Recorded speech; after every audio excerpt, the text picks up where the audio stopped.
ஓம் சரணாகத தீனார்த்த பரித்ராண பராயணே சர்வசாத்தி ஹரே தேவி நாராயணி நமோஸ்துதே.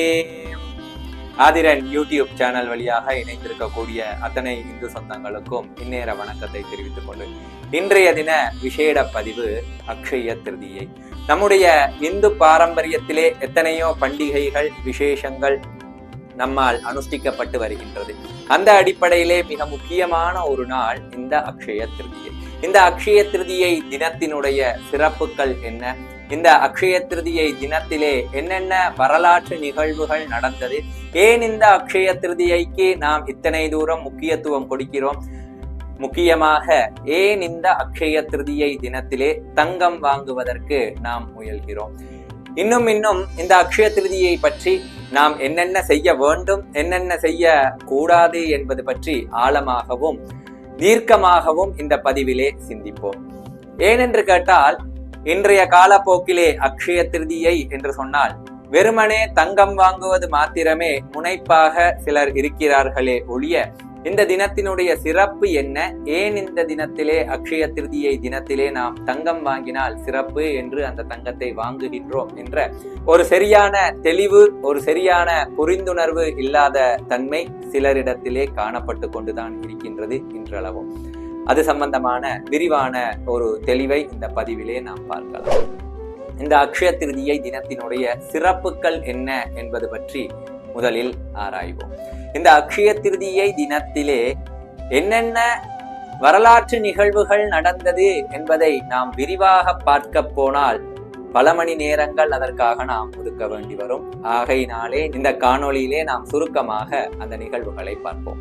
பகீரத மன்னன் தன்னுடைய பெரும் பிரயத்தனத்தினாலே கங்காதேவியை பூலோகத்திலே ஓடச் செய்த நாள் இந்த அக்ஷய திருதியை நாள். ஆதிசங்கராச்சாரியார் தனக்கு தானமாக நெல்லிக்கனியை கொடுத்த பெண்மணிக்காக கனகதாரா ஸ்தோத்திரம் பாடி தங்க மலையை பொழிய வைத்த நாள் இந்த அக்ஷய திருதியை நாள். திரௌபதியினுடைய வீட்டிற்கு விருந்தாளியாக கிருஷ்ண பரமாத்மா போகும்போது பாத்திரங்களை எல்லாம் கழுவி வைத்திருந்தாள் திரௌபதி. அப்போது மனக்கவலை கொள்கிறார். விருந்தாளியாக வந்த கிருஷ்ணருக்கு கொடுப்பதற்கு எதுவுமே இல்லையே என்று கவலை கொள்ளும் போது கிருஷ்ணர் சொல்கிறார், அந்த பாத்திரங்களை பார், ஏதாவது அதில் இருப்பதை நீ கொடு என்று கிருஷ்ணர் சொல்லும் போது அந்த பாத்திரத்திலே ஒரு பருக்கை சோறு ஒட்டி கிடந்தது. அந்த சோறை அவள் கிருஷ்ணருக்கு மனப்பூர்வமாக கொடுக்கும் போது கிருஷ்ணார்ப்பணம் என்று சொல்லி அந்த கிருஷ்ண பரமாத்மா அந்த பருக்கையை உண்ணும் போது உலகத்தில் உள்ள ஜீவராசிகள் எல்லாம் பசி தீர்ந்ததாக ஐதீகம். அந்த புண்ணிய கைங்கரியம் நடந்த நாள் இந்த அக்ஷய திருதியை நன்னாள். அத்தோடு இந்த பூலோகத்தை பிரம்மதேவர் சிருஷ்டித்த, இந்த பூலோகத்தை பிரம்மதேவர் படைத்த நாள் இந்த அக்ஷய திருதியை நன்னாள். மகாவிஷ்ணுவினுடைய 6வது அவதாரமாக கருதப்படக்கூடிய பரசுராம அவதாரம் ஜனித்த நாள் இந்த அக்ஷய திருதியை நன்னாள். நமக்கு 4 யுகங்கள் இருக்கிறது. இந்த 4 யுகங்களிலே திரேதா யுகம் தோன்றிய நாள் இந்த அக்ஷய திருதியை நாள்.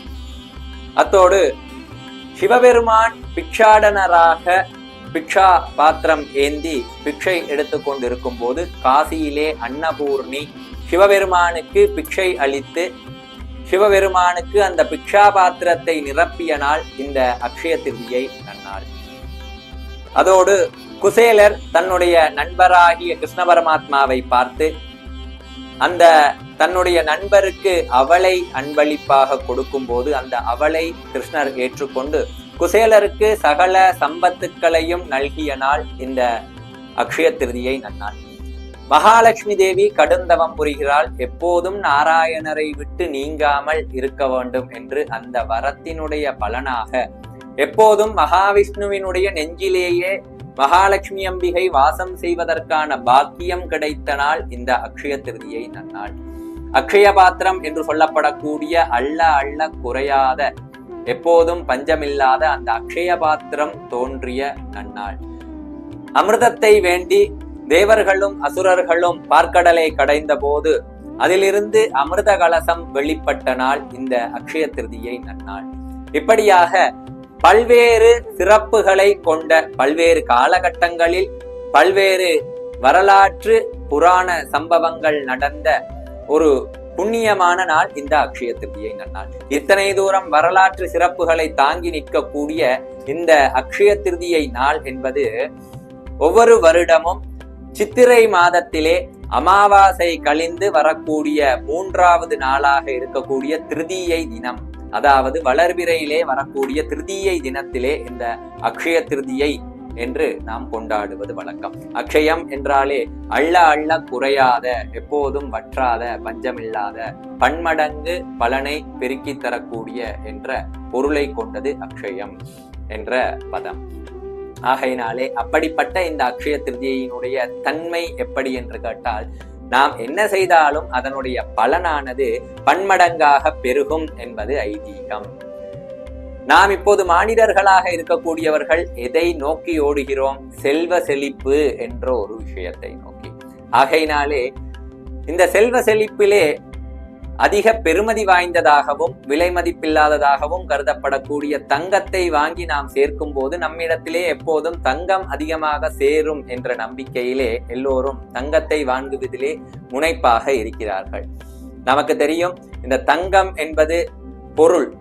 திருவள்ளுவ பெருந்தகையினுடைய கூற்றின்படி பொருளில்லார்க்கு இவ்வுலகமில்லை, அருளில்லார்க்கு அவ்வுலகம் இல்லை என்று வள்ளுவன் வாக்குக்கிணங்க இந்த பொருளை தேடுவதிலே நாம் முனைப்பு காட்டுகிறோம். ஆனால் இந்த நாளை நாம் எப்படி சரியாக பயன்படுத்த வேண்டும் என்று சொல்லி கேட்டால், தான தர்மம், மற்ற நாட்களிலே நாம் தான தர்மங்களை செய்து புண்ணியத்தை சேர்க்கும் போது என்ன ஒரு புண்ணியம் கிடைக்கிறதோ, இந்த அக்ஷய திருதியிலே நாம் தான தர்மங்கள் செய்து நற்காரியங்கள் செய்யும் போது அதனுடைய பலன் அதீதமாக நமக்கு கிடைக்கிறது என்பது யதார்த்தமான உண்மை. அடுத்தபடியாக இந்த அக்ஷய திருதியை தினத்திலே தங்கம் வாங்க முடியாதவர்கள் என்ன செய்யலாம் என்று பார்த்தால், நாம் மனிதராக பிறந்த நமக்கு இந்த தங்கம், நகை, வீடு, வாகனம் என்பதெல்லாம் ஆடம்பர தேவை. ஆனால் எல்லா மனிதர்களுக்கும் அத்தியாவசிய தேவை உணவு. அன்னத்திற்கு பஞ்சமில்லாத நிலை எல்லா மனிதர்களுக்கும் கட்டாயமாக வேண்டும். அந்த அடிப்படையிலே அரிசி, பருப்பு, உப்பு, மஞ்சள் இது போன்ற அடிப்படையான மங்கள பொருட்களை நாம் வாங்கி அதை சுவாமி அறையிலே வைத்து பூஜை செய்வது இந்த அக்ஷய திருதியை நாளிலே மிக மிக நட்பலன்களை கொடுக்கும். எப்போதும் நமக்கு வறுமை இல்லாத நிலையை கொடுக்கும். ஒரு மனிதன் வறுமை இல்லாமல் வாழ்கிறான் என்று சொன்னால் அவன் வீடு செல்வ செழிப்பாக இருக்கும். அதாவது ஒரு மனிதன் வீட்டிலே உணவு இல்லை என்றால் அவன் வறுமையிலே இருக்கிறான் என்பதை அது எடுத்து காட்டும். ஆகையினாலே இந்த உப்பு, மஞ்சள், அரிசி, பருப்பு போன்றவற்றை நாம் வாங்கி சுவாமி அறையிலே வைத்து பூஜை செய்வதும் நமக்கு எப்போதும் வற்றாத செல்வத்தை, அன்னத்திற்கு குறைவில்லாத நிலையை நமக்கு அளிக்கிறது.